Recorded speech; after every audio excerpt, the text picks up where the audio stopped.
کے جو علماء حضرات ہیں، کیا آپ سمجھتے ہیں کہ وہ کوئی بہتر رول ادا کر سکتے ہیں لوگوں کو ایجوکیٹ کرنے کے لیے، ان تک تعلیمات نبوی صلی اللہ علیہ وسلم کو عام کرنے میں؟ گیلانی صاحب، اس میں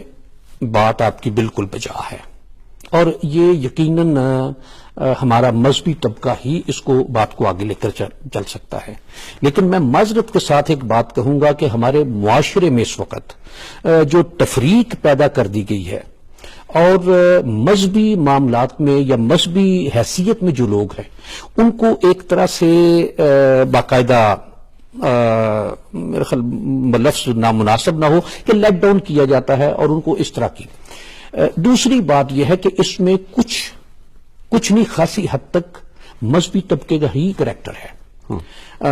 جس طرح سے رواداری، برداشت، تحمل ہمیں اسوہ حسنہ میں ملتا ہے، ہمارے مذہبی طبقے میں وہ نہیں ہے اس طرح سے. کہ ہر کوئی اس وقت صرف اپنے آپ ہی کو مسلمان کہے جا رہا ہے، یعنی اس کے نزدیک دوسرا ہر کوئی کہ جس طریقے یا جس انداز کے مطابق یا جو اس کے نظریات ہیں جو اس سے ہٹ کر ہے، اس کو وہ فوراً ایک لمحے میں کفر کا فتویٰ دے دیتا ہے. اور میں نے یہ حدیث مبارک آپ کے سامنے کہ یقیناً علماء کی نظر میں یہ حدیث مبارک ہوگی، لیکن ایک یہ بات کہہ دینا. اور میں ایک درمیان میں ایک بات اور گزارش کروں گا کہ موجودہ دور میں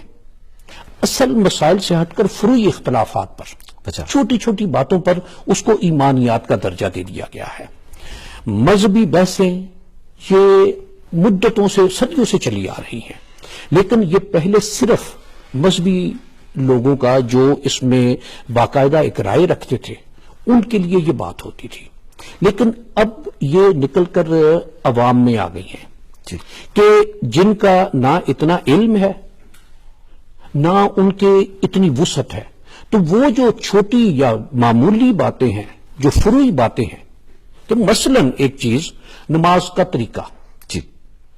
اب یہ کوئی اتنی بڑی بات نہیں ہے کہ جس پر ایمانیات پر بات چلی جائے. لیکن ہمارے ہاں اب یہ بات ہو رہی ہے کہ فلاں میں اس طریقے پر نماز ادا کرنے والا ہوں، فلاں جو ہے وہ چونکہ اس طریقے پر نماز ادا نہیں کرتا تو اس لیے وہ دائرہ اسلام سے خارج ہے. تو یہ چیزیں جو ہیں، یہ انداز جو ہیں، یہ طریقے جو ہیں، کہ یہ اگر ان کو درست کیا جائے، صحیح رکھا جائے اور صحیح عوام کی رہنمائی کی جائے